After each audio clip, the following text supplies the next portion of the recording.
இயேசு பற்றி ஒரு சினிமா எடுத்தாங்க இல்லையா, அதை பார்த்துட்டு சொல்றாரு, நல்லா இருந்திருக்கும் இல்லையா அந்த இயேசு சிலுவையில் அறையப்பட்ட போது அடியேன் அந்த சிலுவையின் நிழலில் நின்றுட்டு இருந்தேன்னா எவ்வளோ நல்லா இருந்திருக்கும், அதை பார்த்துருந்தா என்ன காட்சியாக இருந்திருக்கும்னாரு.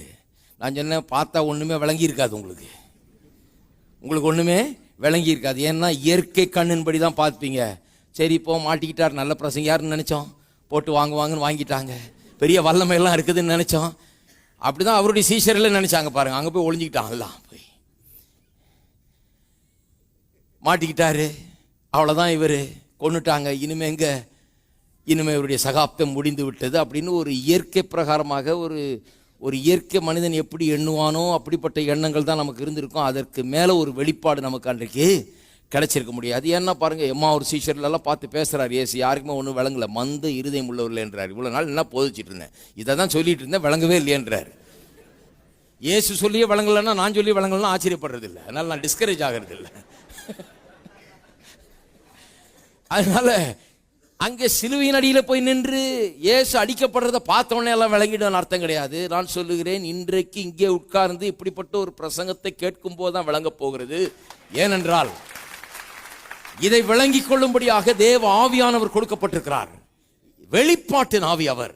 இதை விளங்கிக் கொள்ளும்படியாக தேவ ஆவியானவர் நமக்கு அருளப்பட்டிருக்கிறார். அதனால்தான் இப்ப விளங்கு. நம்ம பெரிய பாக்கியவான்கள் பாருங்க. நம்ம இயற்கை கண்களோடு பார்க்கவில்லை. இது முதற்கொண்டு ஒரு மனுஷனையும் மாம்சத்தின்படி அறியோம். ஏசு தாடி வச்சிருந்தாரா, நீள முடி வச்சிருந்தாரா, அங்கி வச்சிருந்தாரா?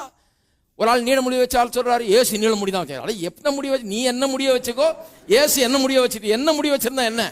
இல்லைங்க, ஏசு நான் ப்ரூவ் பண்ணுங்க. நீ ப்ரூவே பண்ண வேணாம்பா, அது இம்மெட்டீரியல், அது ஒரு பொருட்டே கிடையாது. அவர் நீள முடி வச்சுக்கிட்டும் குட்ட முடி வச்சுக்கிட்டும், குட்ட முடி ஊர்ல குட்ட முடி வச்சிருந்தாருன்றாங்க, நீள முடி ஊர்ல நீள முடி வச்சிருந்தாருன்றாங்க.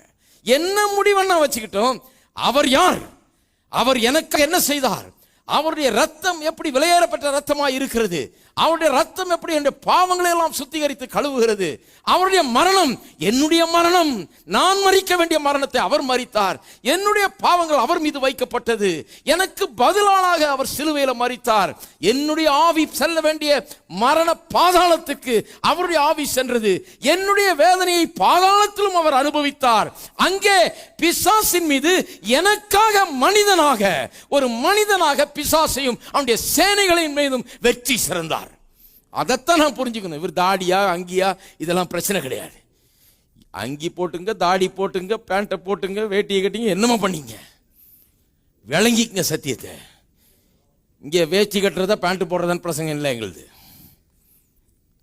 முடி எவ்வளவு நீளம் பிரசங்கம் பண்றதுக்கு நான் பார்பரும் இல்லை.